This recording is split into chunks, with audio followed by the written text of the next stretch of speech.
Happy Wednesday, everybody, and thank you so much for joining us here on the Transportation and Logistics podcast powered by Atlanta Dispatch and Humblebee Enterprises. I'm very excited to be here with this very special guest. We got our brother Elisha of Ace Insurance Agency. He's been here before, but we're very, very grateful to have him again. And before we get started, I did want to share a message, right? So there's been a soundbite that's been my very, very, very, very most favorite soundbite of 2022. And this is what Pastor Mike Todd said. He said, the greatest version of you is not the I can do anything version of you.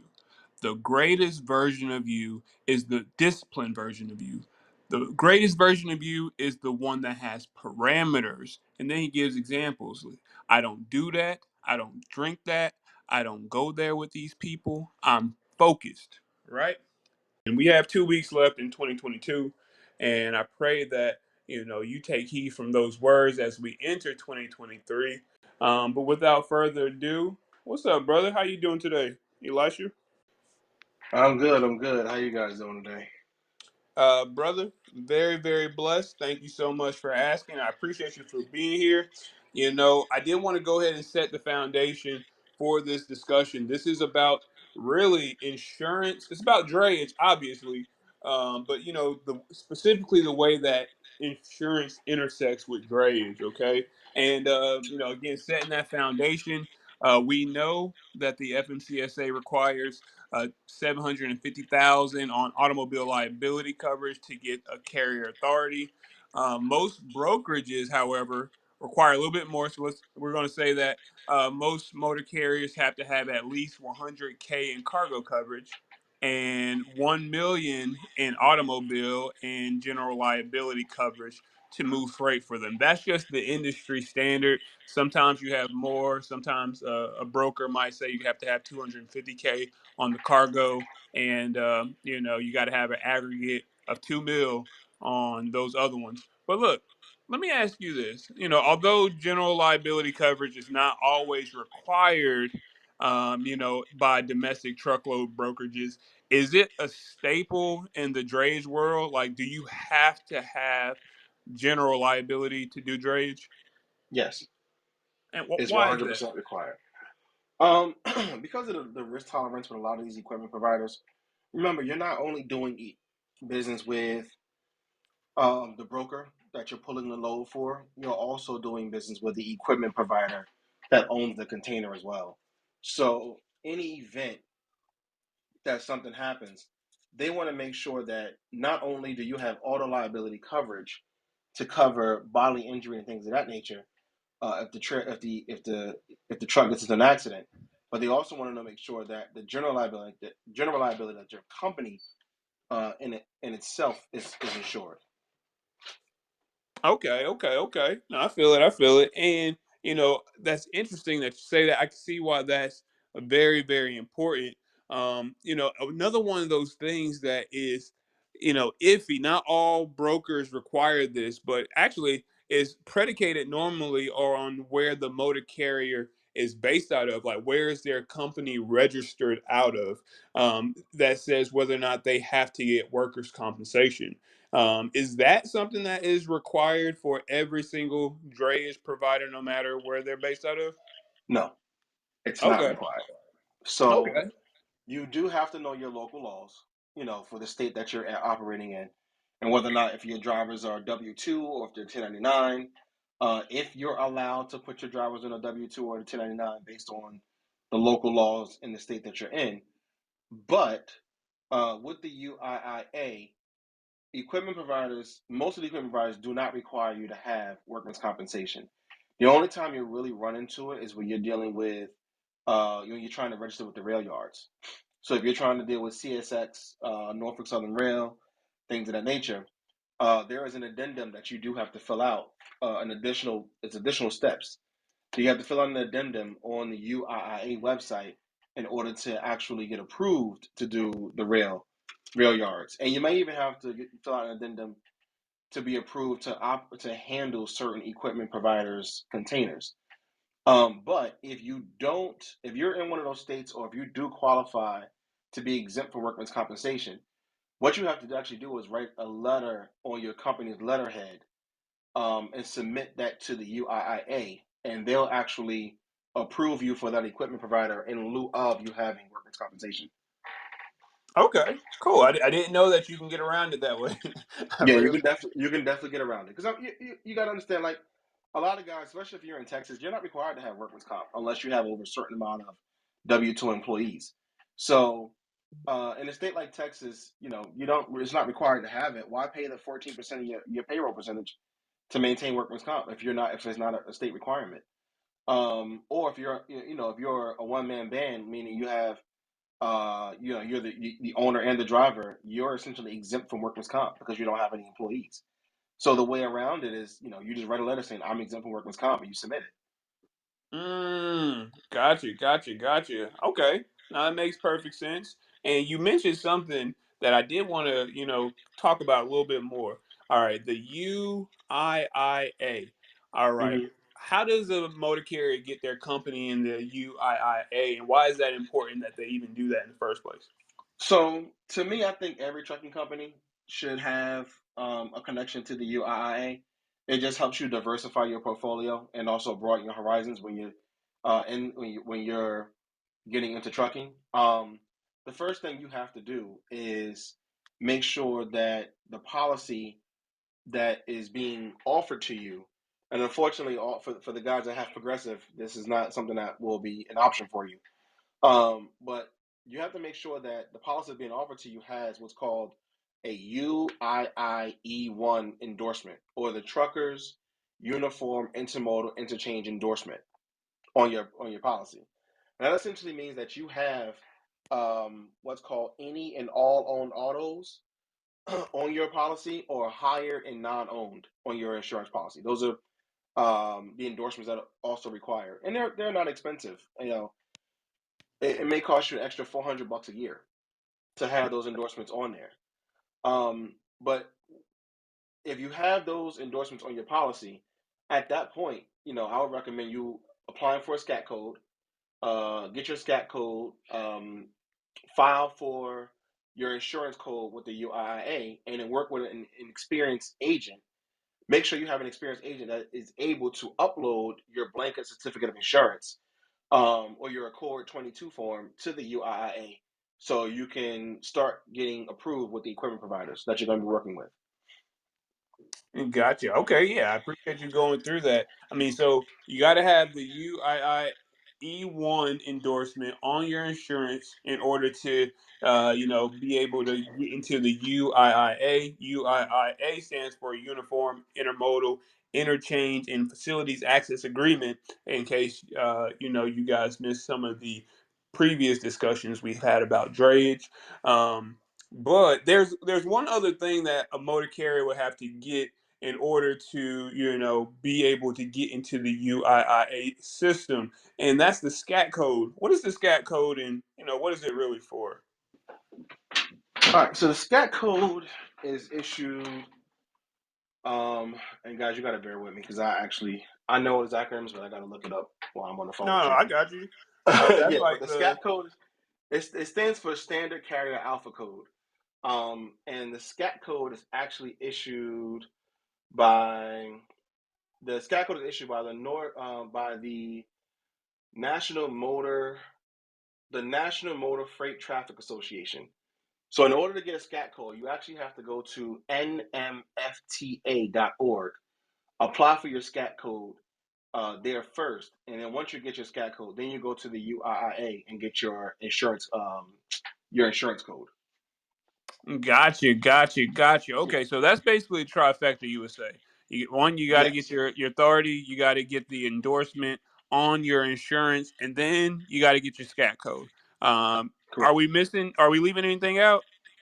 What I would recommend is making sure that the agent that you're going to be working with is experienced with this process, because unfortunately, if you get a scat code and get an insurance code, and you find out after the fact that your insurance is not compliant with the UIA, if you don't upload, if your agent doesn't upload, or if you don't upload documents proving that you have But basically, if you don't upload the documents to the UIN within a 30-day period, you're gonna have to start the process all over again. And Mm. you have to pay that. You have to pay that. I think the fee. The last time I checked, I think the fee was $385 to register with the UIA, and it may be more now. That was a year ago, so it may even be maybe more. Gotcha. Okay. Okay. Okay. Okay. Well, I appreciate you giving me that additional information. Okay. And all right. So now we're actually talking about, operating. Okay. So you got to have those things that we just mentioned. But if you actually have a driver that's going to be able to pull these loads, they have to have a TWIC card. How does that come into play when it relates to drayage? I mean, I'm asking you because I know you got advanced knowledge on all these things. Like all of this. So I want to pull all these details out so that people who are really, not who have never heard this, but they're a Mm-hmm. new motor carrier or they're about to get their authority, they just know the process like right now. So your drivers have to have TWIC cards. Okay, that's first and foremost. In order to access the port, and depending on what terminals you're going to be pulling out of, you have to get. All right, for now. Now I'm going to just throw this out there. I'm experienced with the Northeast because I'm in Jersey when it comes down to the ports. Even though we work with ports in 28 states across the country, I'm the most familiar with Port New York, and the Philly port, right? So up here in Jersey, we have the TWIC card, and then we also have a C link that you have to have as well. Okay, so the C link up in Jersey is very similar to the pin code that you guys have down in Port Savannah and that area. Okay, the C link is tied to the actual motor carrier or the MC number for the motor carrier that you're going to be operating under. But the TWIC card, you have to get the TWIC card first. And the TWIC card is Transportation Workers Identification Card. Okay? The first thing you have to do is you have to apply for your TWIC card. The only thing that will disqualify you from getting a TWIC card, and a lot of people don't realize this, is if you have a felony that pertains to terroristic threats. Okay? Specifically. Specifically. Okay. Specifically. Okay? If you have something on your jacket that is 7 years removed, you can apply for a TWIC card. If they deny you for the TWIC card, at that point, you can apply for an appeal and go through the appeal process, and you should get approved. I've had a lot of my guys go through this process and actually get their TWIC card. It took them a little longer, but they did get their TWIC card because they were 7 years removed from the date from the conviction. What's the value of the TWIC card? Like, why does one need it? So I have a TWIC card, Uh huh. even though I don't drive, right? And the reason Uh-huh. I have a TWIC card is the TWIC, first and foremost, the TWIC is an extensive background check that they are running on you as an individual, right? Once you get that TWIC card, it's going to open you up to the ability to access the ports because these are secure areas that are actually managed by U.S. Customs and U.S. DOT, right? In addition to the UIIA. So you're going on federal property when you have this TWIC card. The TWIC, so was one of the reasons why they actually require you to get the TWIC. Also, the TWIC card also acts as TSA pre-check. People don't realize that. Mm-hmm. So when you have a TWIC card, you actually gives you the ability to bypass security at the airport in a certain degree. So you don't have to, remove your sneakers, shoes, things of that nature. But um, for my hazmat guys who have hazmat clearance on their CDLs, you've already done the first part of the TWIC application. All you have to do at this point is go get the actual identification card. Mm. But it's federal. Okay. It's another form of federal identity. Okay. Yeah. Okay. Well, I appreciate that. And this is how I found out what you just said. Just on the flip side, you said that you can use your TWIC card as a TSA pre-check. So I Mm-hmm. got the TSA pre-check in the global entry, and it was once I realized That I could have got the TWIC card to do those things. I was, well, I don't know about the global entry, but the TSA pre-check. That's how I found out. I went the other route to get that access, but I realized that you can So get the TWIC card to do it. I realized that it's the same process when I Yeah. sent my driver to do it. Mm. So I sent my driver down there because I used to own. For those of you who don't know, I used to own Northern Atlantic Logistics as well. So we ran the ports. We ran drayage at the ports in Port New Jersey and Philly. Um, so I sent my drivers down there to get it, and then I was like, you know what, let me do this for myself. Just I have one as well if I want to ever jump in a truck with the driver and do a ride along with the driver, one of my drivers. And I go down there, and he's like, oh, and I'm going through the process, and he's like, oh, this is also TSA pre-check. It's the same thing. The only difference is we actually give you a physical card with a chip and your phone and your picture on it. It's no different. Mm. I hear you, brother. I hear you. And look, the fact that you were operating out of the ports of Newark and right there out of New York, you have the ability to answer this. You guys just took over the title for the busiest ports in the United States. So, do you feel like they got the infrastructure to handle that influx of work? Absolutely not. No. No. Like, in what capacity? Long wait times for drivers trying to get on and off? It's they don't have enough chassis to support the amount of work that's coming in, unfortunately. They don't have the manpower, and in addition to the fact that not only do they not have the manpower, but because you don't have the manpower, enough manpower working the infrastructure, they also lack the knowledge to get things done. I personally feel as though Virginia and Virginia Beach is probably one of the most, is probably the best managed ports that I've seen thus far, and they should adopt some of the practices that they have down there because they're so close to military bases. I feel like they run that port like a military operation. And if they were to adopt some of those practices up here in Jersey, in the New York, New Jersey area, it would actually run a lot smoother. But you're talking ridiculous wait times. One of my drivers was stuck in a port for 8 hours in one particular terminal, and it was infamous for being stuck in there all day long before he could get out. It's just I kind of have PTSD Oh, when we man. start talking about the running the ports up here because if you don't have a driver that's get up and get in there and be online at 6 o'clock in the morning or 5 o'clock in the morning, depending on what terminal you're going to up here, you can blow an entire day trying to get one container out. Oh, man. Man, man, man. Okay. And all right. So, I mean, since you have that experience, what was the process of actually picking up a chassis? Was that just as long? Like, was it? Yeah, you Go ahead. mhm. You could literally burn an entire clock, um, waiting for a chassis. It was horrible up here in the summertime. Now it's gotten much better. Unfortunately, we are in a recession, so it's not the fact that it's gotten better. It's just that there isn't enough work to support the amount of truckers that we have in the area right now.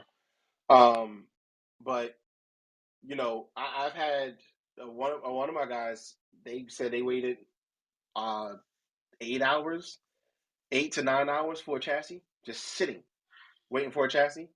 If you weren't like first or second in line trying to get a chassis, it's a good chance that you just wouldn't get one So, do you feel like it's more so the cheat code to purchase your own chassis?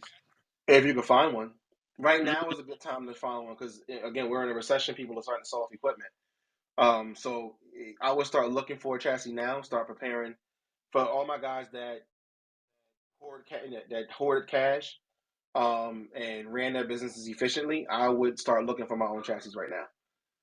Gotcha. I would definitely start looking for them. I do have a client out of Central Jersey. Um, during the last recession at the low, he actually acquired 20 chassis, and everybody told him he was crazy for it. And then you fast forward 2 years ago. he had 20 chassis, he had no issues Right. because he wasn't worried about trying to find chassis from the chassis pool. He's not worried about leasing owner operators and trying to find them chassis, trying to have the owner operator sit in line. He's not worried about any of that stuff. He's got 20 chassis in rotation. I hear And you. if you and the crazy thing is, if you ask him if he'll sell you one, he'll tell you absolutely not, not a chance in hell. I feel it, man. I definitely feel it. I mean, it's kind of a blessing. I do. I have a dispatch client who has 23 chassis, and just the Mm-hmm. fact that he doesn't have to worry about going through the pools, it definitely makes a difference. So, now I hear you, brother. I definitely hear you there. Okay. All right. So look, this part right here is a conversation that you and I had a little while ago that really inspired, why we're talking right now. Okay. And Okay. it's the fact that, okay, so you've gotten into the UIA, you have your TWIC card, you Mm-hmm. are running, and you happen to, link up with a broker or, freight forwarder who does have that consistent those consistent opportunities, and so much so that when they get them, it's a huge influx of immediate containers. You might have your two trucks running every single day, dependable, but they need capacity for about 10 trucks a day, and Mm-hmm. they ask you, what can you do? A lot of people, you know a lot of trucking companies say, oh, I'm not going to let that pass me by. I'm going to take advantage of that opportunity. Have you heard of these type of situations before I keep going? All the time. Okay. All the Okay. time. And when that happens, what is the normal route that you've seen people go? Not the legal route. What's the normal route that you've seen people do in order to take advantage of that influx of opportunity? So what I've seen people do is they'll accept all 10 containers, right? Let's say, and I'm using 10 as a round number. They'll accept all 10 containers, knowing they can't handle pulling all 10 containers before the last and final day, or even storing 10 containers, right? Mm-hmm. So what they'll do is they'll call up, truckers know truckers. When you're in a certain industry, everybody knows everybody. So what they'll do is they end up calling their friend, yo, I have 10 containers I need help pulling out. And all of these guys will go in and pull these containers out. And they all may have their own authorities, 9 times out of 10. Um, so now you have containers, let's say, Jory's Motor Carrier LLC, right? Jory's contracted to pull these 10 containers out, but he goes out and he gets 10, maybe three other guys to help him with them. Those three guys are going into the port pulling these containers out, but all of the work orders for these containers are in Jory's Transportation LLC. Who's responsible for those containers?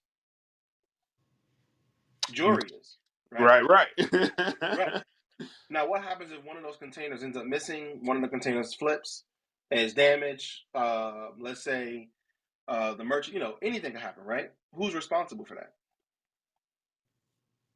Jury is, right? But the container was not in jury's possession when something happened to it. It was in somebody else's possession. So now you have an issue where jury's insurance is going, where's the container? Whose truck was driving it?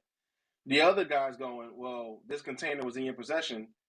Um, Let me see the work order for the container because we have an interchange agreement here. We have to insure the cargo. I need to see the contract the contract or the manifest showing what goods that you were pulling at the time. And now we have all these insurance companies looking at each other going, you're not supposed to have the container in your possession. Jury's supposed to have it in your possession. What are you doing with it? Mm-hmm. You know? Does it And happen a lot? Yes. It's called day leasing. That's the terminology for it. It's called day leasing. It happens every day in the industry. Is it allowed? Absolutely not. It was banned in 1980 by the FMCSA.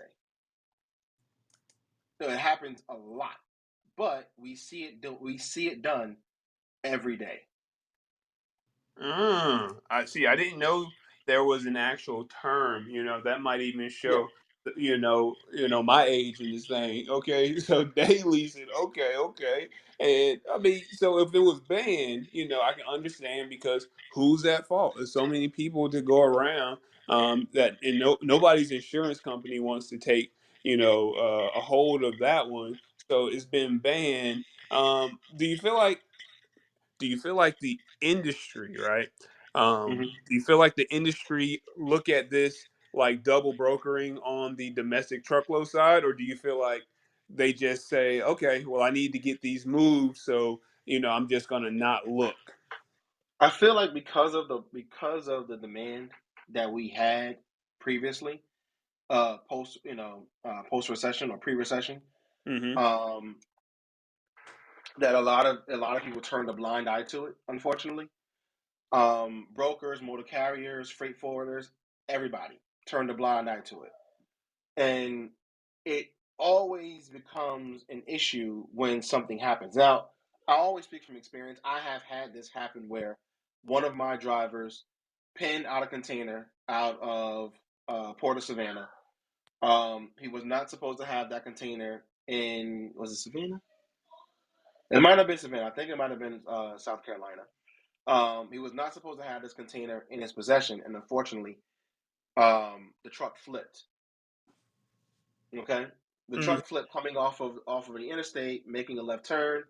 He did not realize how heavy this container was, and it was on a dual axle chassis and not a triaxle, because the container should have been on a triaxle 40. Mm-hmm. And because of the weight of it, the weight and the commodity that was inside, it was plastic beads. The load shifted due to the speed that the driver was coming off the interstate, and it flipped. Mm. Yeah.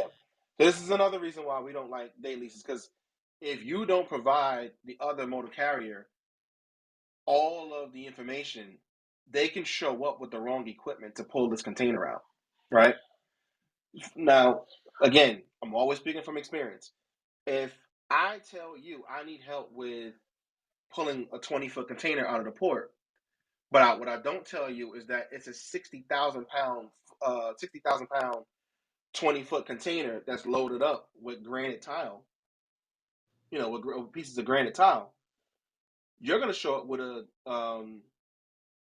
A regular 20. a regular 20. Yeah, two axles on the 20. When you should have showed up with a tandem axle 20, right? You Mm-hmm. also should have an overweight permit because you're severely overweight. You're severely overweight. So if you show up with the wrong equipment, and of course that crane operator is not going to care, he's going to drop it on your chassis, and you go to pull out of there and you flip. Who's at who's one? Who's at fault? Two, who do you think DOT is not going to dig a grave for? You, because Man, you're way out of compliance. right. No, I definitely hear you there, brother. So when it comes, all right. So you asked the question, but that was really one of the questions that I wanted to ask is the ramifications for something like this. And let's take it to even a little bit further. Is it the dispatcher? Like, would the dispatcher be roped into that too? And I'm asking because I know that a lot of dispatchers do, work the ports. So if something like that is not communicated and there is something adverse that happens, there's an accident, the container flips, who really can get roped into the liability? It really depends on the paper trail. Um, quite honestly, the liability could be brought on the dispatcher. Not necessarily the dispatcher, but the liability can be brought on to the broker if all of the information was not communicated. Case in point is one of my guys actually hit a bridge here in Jersey about 2 months ago. He pulled a container out that they told him it was legal height, and unfortunately, it was the commodity actually was it was an open top container. The commodity was a cell phone tower. It was four parts of a cell phone tower. Um, Fortunately, one of the pieces to the cell phone tower was above 14 feet, and the driver should have showed up with a low boy flatbed gooseneck, and he showed up with a regular he showed up with a regular chassis. when they pulled it out, unfortunately, they were driving up the interstate, and the bridge that he went under, the driver saw that it was kind of low and didn't realize. Hello. Thought it was kind of low. Yeah, it was like, how low can you go? So yeah, it was kind of low, and he slowed down before he actually smacked this bridge. He was going under the bridge, and at the last tip, he wedged it. Mm. Yeah. Now, in a case like this, because the motor carrier was able to prove, that he did not provide him with enough information to show up with the correct equipment to pull us out. The motor carrier, the broker actually accepted responsibility for it. Luckily, he did, because when DOT showed up, state troopers showed up, and the not the wrecker, it's not the wrecker. It's called that's the other big with the crane on the back. I can't think of it, but anyway, What, when they like it has showed a up, boom on it? yeah, it's got the boom, it's got the straps, it's got everything on it. It's called the rotator. I'm sorry. Yeah. When the Rotate. Yeah. rotator showed up, they realized all they had to do was deflate the tires. So they deflate the tires to the truck, deflate the tires to the chassis, and they get them unwedged. But then they tow the truck and they tow the trailer, and they hand the driver a bill. Take a wild guess at how much they charge this driver to deflate his tires. I couldn't even imagine, man. $42,000. See, I was gonna say like 25. I was like, nah, that's too much. Don't do that, Jordan. $42,000. What? $42,000. And I have the receipt to show because they were ready to file a claim. And Luckily, is that for luckily, my bad? mhm, Is that does that hit the towing bill or does that hit another part of the insurance policy? that was the tow bill. Oh That was the tow man. bill. Now here's the thing: the broker accepted responsibility, and the broker actually paid the $42,000 bill. Luckily, Mm, mm. because they were ready to sell the truck and tell the broker to keep your commodity, keep just whatever, keep it. I don't care, because they didn't have $42,000 to pay that bill. Right. I Yeah, mean, a lot of people don't have that type of cash. yeah. Okay. So now, let's talk about doing it the right way. No daily thing. Okay. What's the proper way to go about, you know, having that opportunity to scale your company because, via your relationships, you do have those opportunities that are, evergreen, they're ongoing, and Hmm. they're only gonna grow from there because you're networking with the right people, you're talking with the Yeah. right people, and they want to work with you. What's the way that those people can, get their company structure correctly to handle that new business Okay. in the form So of a lease on? there's the right way to do it, there's the wrong way to do it, and there's the way everybody's been doing it, right? Okay. I'm just gonna throw this out there. Some of you are not gonna like the answer that I give, and a lot of you probably have been programmed to believe other things that you've heard in the industry. But I'm going to tell you what we are looking for from an insurance standpoint and how it should be done from a motor carrier standpoint. Okay, if you're going to lease somebody onto your authority, right? First off, you have to have a conversation with your insurance agent to make sure that the insurance company that you have contracted with to insure your company allows you to have owner operators on the insurance, right? A lot of these insurance companies don't allow or don't even like you to have owner operators on the policy, especially if you're in that freshman sophomore year, meaning you're in the first year, second year, not going into your third. When I say junior, because I go freshman, sophomore, junior, senior. Hmm. Realistically, they want you to be a senior when you start taking on owner operators for the more reputable insurance carriers, right? Now, so the first thing you want to do is have that conversation your with your agent to make sure you can even do this, right? Once you confirm what the fleet mix has to be, whether it be 4-to-1, meaning you have to have 4 owned trucks before you can have one owner operator, or maybe they say you have to own 4 trucks the most you can add on is 4 trucks the first year. They all have to be owned by you, and you can't get an owner operator until you go into year 2, whatever the case may be. Confirm that first. If you happen to be one of the individuals that have an insurance carrier that will allow you to get owner operators, the first thing you want to do is make sure you talk to an attorney and have an airtight lease agreement. Mm. An airtight lease agreement. Because when you take on an owner operator, that individual is representing you as a motor carrier. Your name is not plastered on the side of that individual's truck. On that cab card, it says your name under the lines, who is financially responsible for this truck. It's your name on there. You need to make sure that you have the infrastructure in place to have an airtight lease agreement.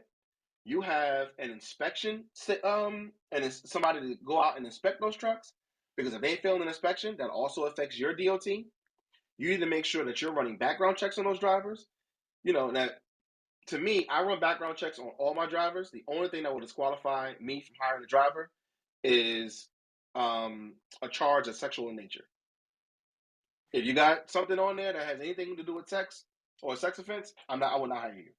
You can have a poke me, you can have a get off me, whatever the case may, a drug charge, whatever the case may be. I don't care.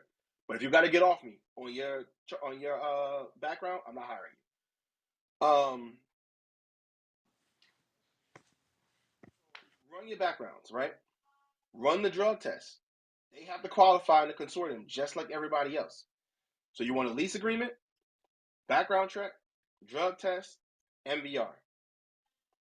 Once you get through all of that, go over what your requirements are for them to have insurance. Because they also, even though they're running under your authority, they need to have what's called non-truckers liability insurance. And they should have at least $1 million in non-truckers liability insurance. So when they're not running under your authority and they have the truck on the road to get an oil change, to get fuel, for maintenance, to get it washed, if something happens, again, your name's on the side of that truck. They're not coming after you at that point because they're not running a load for you. They're going after the person that actually owns the truck under their non-truckers liability policy. That non-truckers liability policy also needs to have you listed as an additional insured on that policy.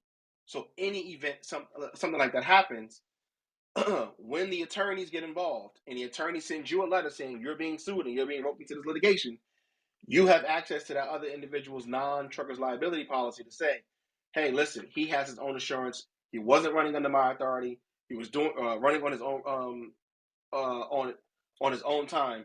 This goes under that policy. Okay, Okay. that's Okay. the correct way to do it.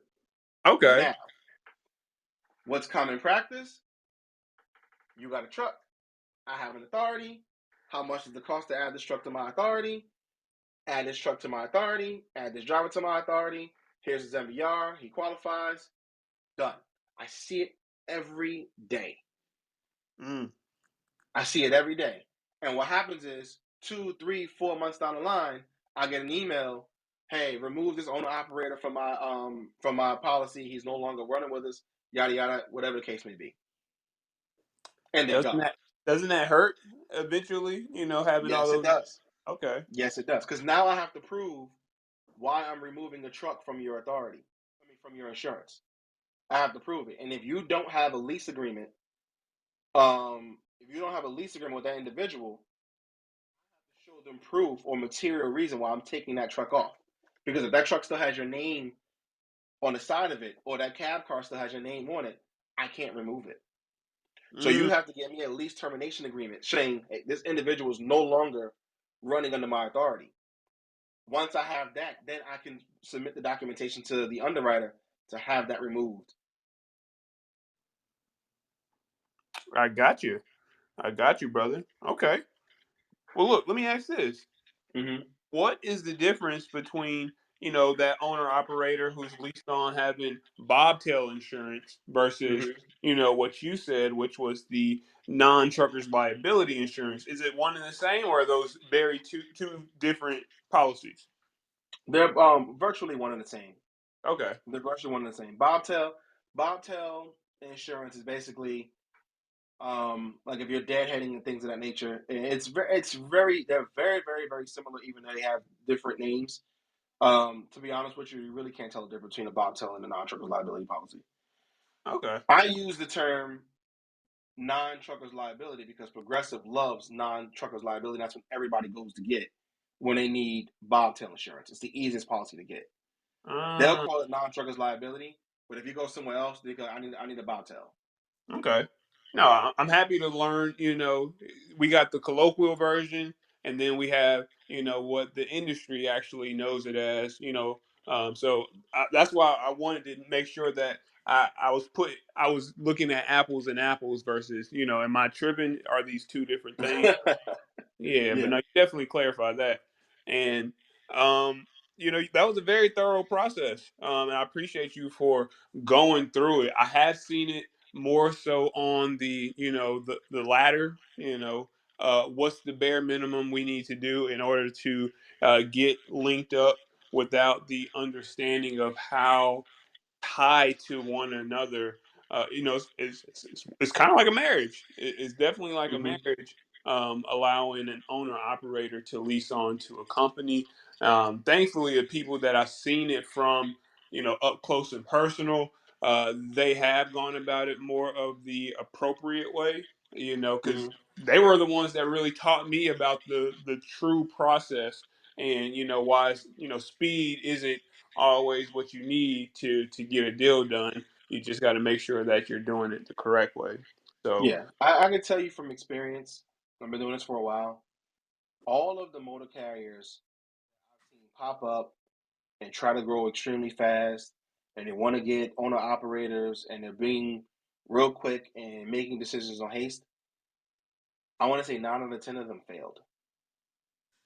mm, Either it was very easy it was very easy over the past 2 years to jump into the industry and make money because it was just a high demand for trucks and truckers, right? But now that we're moving into the recession, all the ones that were just trying to fly by night and just, running under the radar and cutting corners, they're being exposed and they can't hack it, unfortunately. And they're failing. And I see it every day. I had, even though it's crazy because we take a very strong consultative approach to insurance. Whereas when we're working with our clients, we try to educate you as much as possible on the do's and don'ts of the industry. And if you don't take heed to that, honestly, I won't even write your policy because I know where it's going to lead you to, and I don't want to deal with I'm going out of business down, 3 months down the line because that affects me too as an agency owner. We're looked at our retention, we're rated on a retention ratio. So mm, I look at this from a totally different perspective. Also, because I don't even advertise. All of my clients have come to me and were referred to me by somebody that was already in the industry. So when I get people in, I only take quality business for the most part. Even with me only taking quality business in the month of November, we lost 8 people. wow. We lost 8 clients saying they could not hack it because the rates took them out. Yeah. But ironically enough, those 8 companies, I knew weren't running the way they should have been. They were cutting corners. And this is not just Dre's. This is just all across. This is all across the board, and I can, and it's a lot of times people think we can't tell. I can tell when somebody's cutting corners. I can tell by the pattern of certificates of insurance. I can tell by how many times you're asking me to add a driver to your policy. I can tell based on how many times I get an alert from the insurance carrier that you're not making your payments on time. If I do a midterm underwriting, meaning I go into the system and I start pulling MVRs midterm, and I start looking at safer scores and things of that nature, I can tell. I can tell. And sometimes I'll even go into safer, start pulling stuff, look at your inspection history, and if the VIN numbers on the truck that was inspected don't match the VIN numbers that you gave me, I know you have somebody running under your authority. Mm-hmm. Not supposed to be there. I can tell. which causes you to what say that basically let Oh, them at know that that point, you I won't be able backdate to the endorsement. rewrite. I backdate the endorsement. Mm. I look at the date of the truck being inspected. I look at the date from when your policy went into inception, and if I find based on the date that that truck was inspected versus the date that that policy was written, I'm going to add that truck back. I'm going to backdate that endorsement back to the day your policy was written. So if you owe, let's say your premium was 18,000 a year per truck, you now owe another $18,000 for that particular truck because I'm going to add Woo, it to your policy, woo, and I man. want it in full. Right. Wow. Nah, I mean, woo. You gotta just take your time, y'all.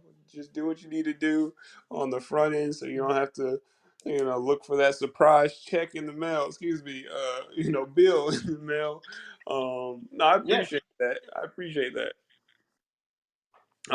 As far as the drayage, right? Because in the comments we were hearing a lot of, or I saw some folks saying this, how a lot of things have really slowed down. They're seeking opportunities in drayage. Do you feel like you found any tips, or do you have any strategies maybe that you can disclose on the best places to find those drayage opportunities? Um, when it comes to Dre, I always say because there isn't a load board for drayage, with the exception of load match. Um, I always say start. You can start with load match. And get yourself registered on load match. Just go to loadmatch.com and get yourself registered on there. They may. I don't know if they still have the pause on there where they're not taking any new applicants because I heard they had stopped taking new motor carriers over the summer. But um, get yourself registered with load match. It's inexpensive. It's like $600 for the whole year. It's cheap. Yeah, that's the most Um, affordable load board, probably. Yeah, it's cheap. It's not expensive at all. And then once you get on there, build relationships with the freight forwarders and the brokers that are going to be sending out requests for bids. Don't chase every penny and every cent that's being thrown at you because you're going to get inundated with requests, right?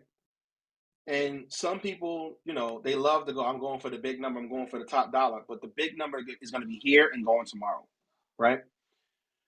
You want consistent work.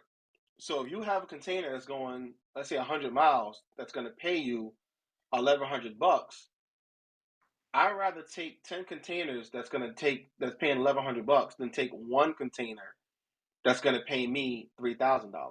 Why? Because that one container that's paying $3,000 is going to be here today and going tomorrow, but you just left $10,000 on the table chasing 3,000. Mm-hmm. Build Nice. those relationships, especially when you're in times like now where we're in a recession. And I'm throwing this out there because I don't know if any of y'all realize we are in a recession. Um, when you're currently in a recession and there isn't a lot of freight or a lot of freight going around or the rates are declining drastically as they are, you want to have the relationships with the brokers and the freight forwarders where they're keeping you busy. All my guys ran clean, built relationships, they are not missing a beat. They're actually adding trucks. They're growing. Where my guys that were chasing every dollar and every cent, they're deleting trucks. They're having issues booking loads because the brokers really don't want to work for them because they know they're gonna work with me today and then try to work with somebody tomorrow and then try to work another guy another day. Mm-mm. They want all brokers and freight forwarders want consistency. Now, for those of you who don't know what a freight forwarder is an individual that has a freight before the broker gets it. The freight forwarder gives it to the broker. You want to build a relationship with a freight forwarder more so than you want to build. If you have the opportunity to come across a freight forwarder that specializes in drayage, you want to shake that person's hand. Send them a gift. Build a relationship with them. Dedicate a truck to them because they're gonna pay you faster than anybody else. They actually wire transfer the money. They'll send it to you via ACH. How long does it take to get onboarded with a freight forwarder? Would you say from your experience? It's very quick. They'll let you know what their requirements are. A lot of times they just want you to send over a certificate of insurance, and then you also have to fill out their W-9, and then also let them know how you want to get paid. And, if you want to get paid via ACH, if you want to get paid via wire transfer, if you want them to mail you a check, they'll give you those options. Whereas with a broker, you're going to probably wait unless they have quick pay. You're going to wait 30 days, or you have to go through factoring. I got you. I love it, man. I think that what you just said is definitely something that I can attest to 100%. Everything is relationships. Everything is based on a relationship. Okay. The reason why you and I are having this conversation right now is because we have a relationship. The reason why anything happens in supply chain is because there was a previous relationship established, and now the deal is done. So, it's what he basically said to everybody was, yeah, it's not wrong to start on load match, but the whole point is just like if you're on DAT, it's not to stay on it, it's to get those relationships so that you don't have to hunt every single day anymore. You already know what's on the horizon because you've developed the relationship enough so that they tell you these things. And yeah, so I appreciate that. I mean, so freight forwarder for sure. You know what I came up on, which is along in the same lines as a freight forwarder, but the NVOCCs, the people who kind of book out the spaces on the actual steamships. Sometimes they have a wing, they have an arm that also provides brokerage services. So I would add reaching out to your neighborhood NVOCC, to also find some of those drayage opportunities. And is there anything else that we somebody who is interested in getting into drayage might need to consider? Is there anything else? Joey, I'm not sure if that's my phone or your phone, but I could not hear you for like the past 30 seconds. Okay. Well, let's just say that it was my phone. Okay. I Okay, was going. Can you hear me I now? can hear you now. Yeah. Okay. Let's just say it was me. All right. So what I was getting to right there was: are there any other considerations that a carrier should take into place if they were interested into getting into drayage? Take your time. One of the other things you could do is actually, if you're getting into this and you think you have the capacity to support a larger contract, is don't be afraid to call the procurement office at some of these companies like Walmart, Home Depot, Target. Um, all these companies they import freight. Nothing is made here in the United States. It's all coming from somewhere else. It comes here, it goes to a warehouse house, it's transloaded, and then it goes to the retail store or whatever the case, wherever it's got to go, and at the in the end. Don't be afraid to build relationships um, with the procurement office and get registered directly with the procurement office and do it that way. Take your time, do research first. I can't stress that enough. I cannot stress it enough. You know, it it pains me when I see somebody go out and buy a truck just because they see somebody else buy a truck and say I'm gonna do the same thing they're doing because somebody else is doing it. It's not that easy. Um, Take your time, do the research. If you are gonna take a course, do a lot of research on the individual that's gonna be teaching that course, and then make sure it pertains to what you're gonna be looking for. I don't teach courses. I'm just throwing it out there now. It pertains to what you're looking for. I'm gonna tell you right now. The terminology of passive income is thrown around a lot in the trucking industry. Trucking is not passive. You have to be hands-on. It has to be something that you touch, feel, and look at every day. If you're allowing somebody else to run your trucking company, you're basically going to allow somebody else to run it into the ground because nobody's going to run it the way you would run it. And if you don't have the time to run a trucking company, it's not the right time for you. Um, do extensive research. Extensive research. Once you feel comfortable enough Whereas a lot of the stuff that you're looking for or looking at is starting to circle back to you over and over again. And at that point, it may be time for you to make the decision to move forward.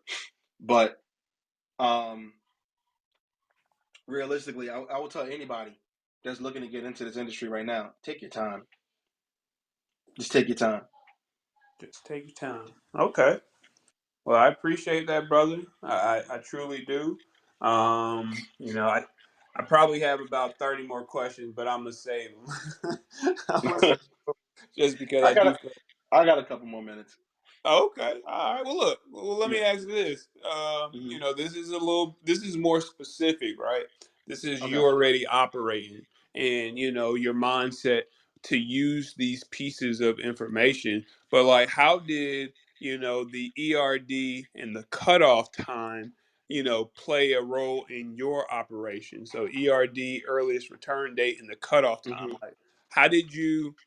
How did you cater your operation around those things? All right. So that's a loaded question, Jerry. Yeah, right.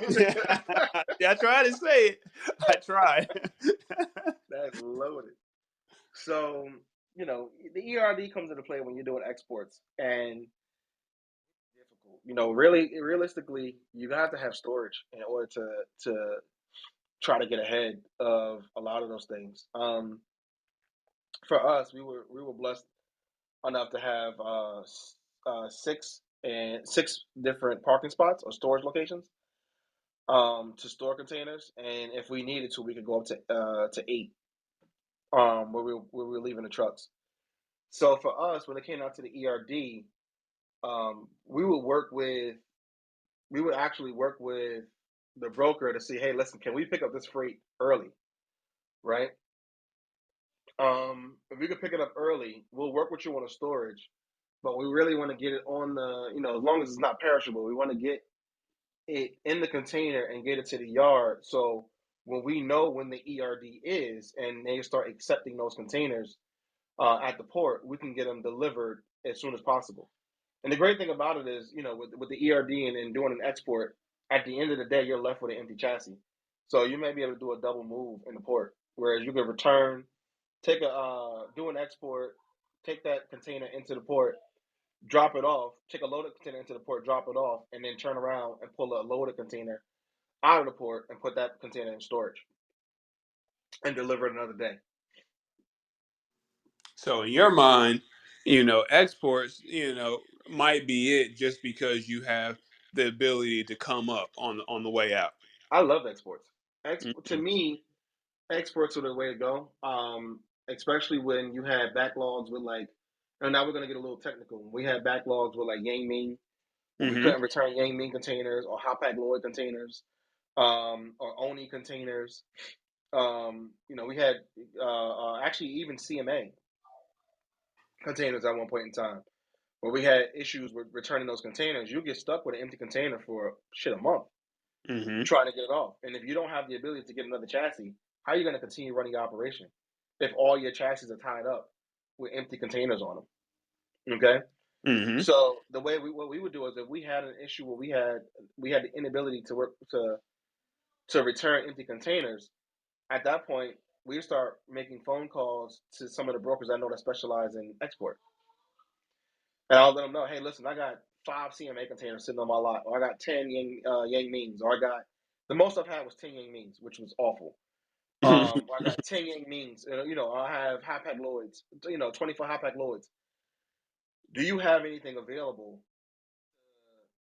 that can be exported? We can street turn these containers and street turn the containers and use them as an export. Whether and at that point they want to know what's the condition of the container. You might have to take pictures of it, stuff like that, so they can see, what it looks like, depending on the commodity that's got to be put into it.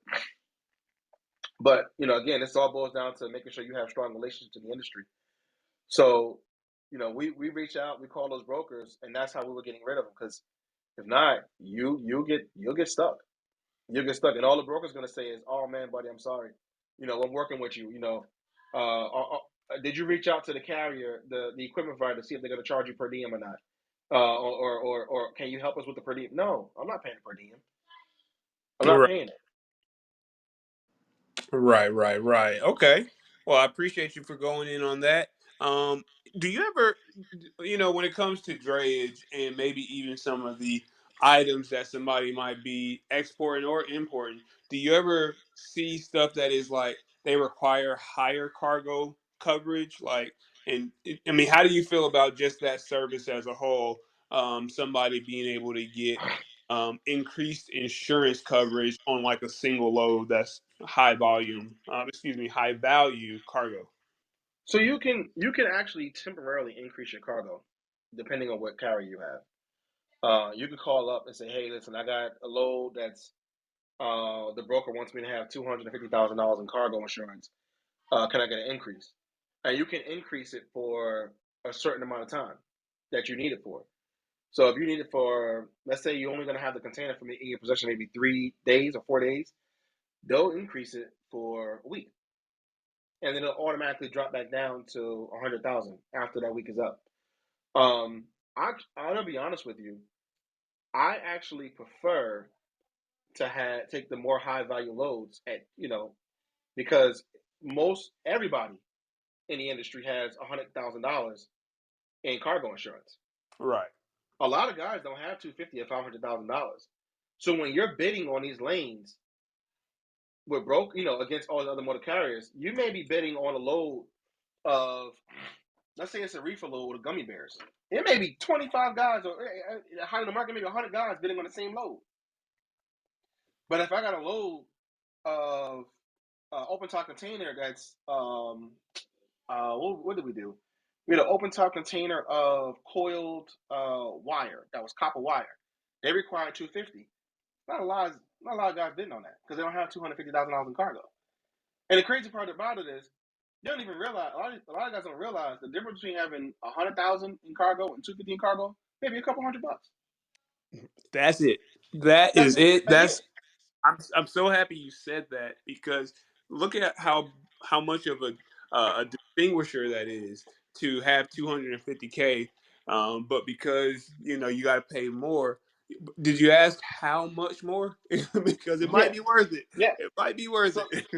here's the funny thing, right? When my phone rings and I get somebody that's calling up, and I'm putting my insurance agent hat back on right now.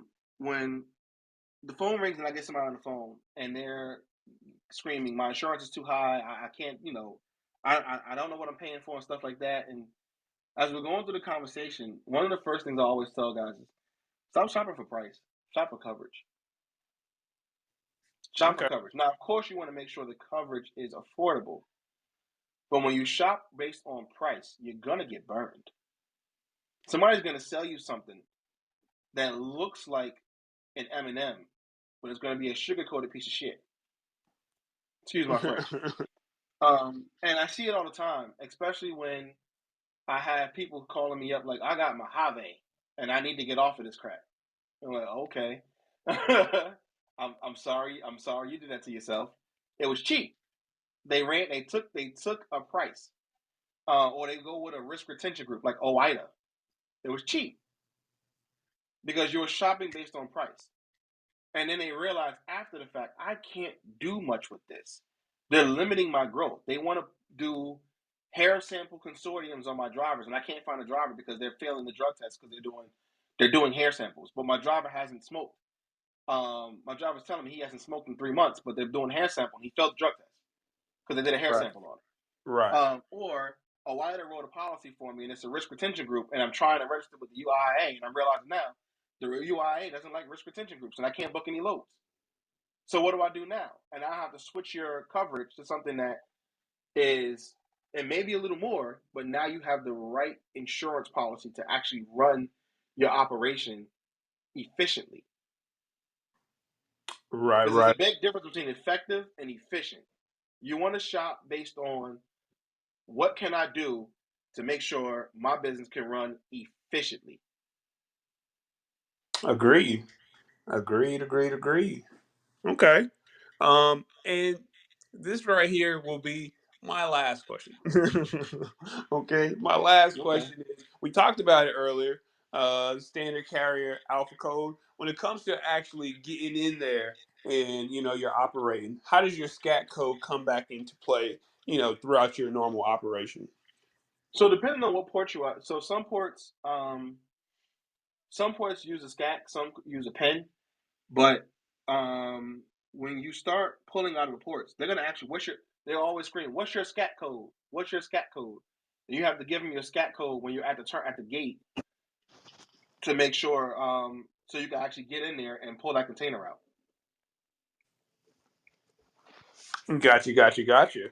Gotcha. And I mean, so going back to that whole day leasing situation, that Hmm. person screaming out somebody else's scat code. Yeah, Gotcha. yeah. Now, depending on now, it's you can get away with it at certain places. You can't get away with it in others. When I say certain ports, certain terminals, you can get away with it, and then there are certain locations where you can't do it. You can't do it. Okay. All right. Well, look, man. I appreciate you. Is there anything that you wanted to say as we close out the room?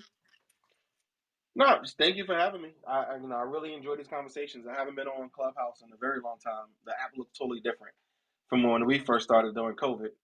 Um, but honestly, guys, my the only thing I can really give you guys based on this conversation at this point is just do your due diligence.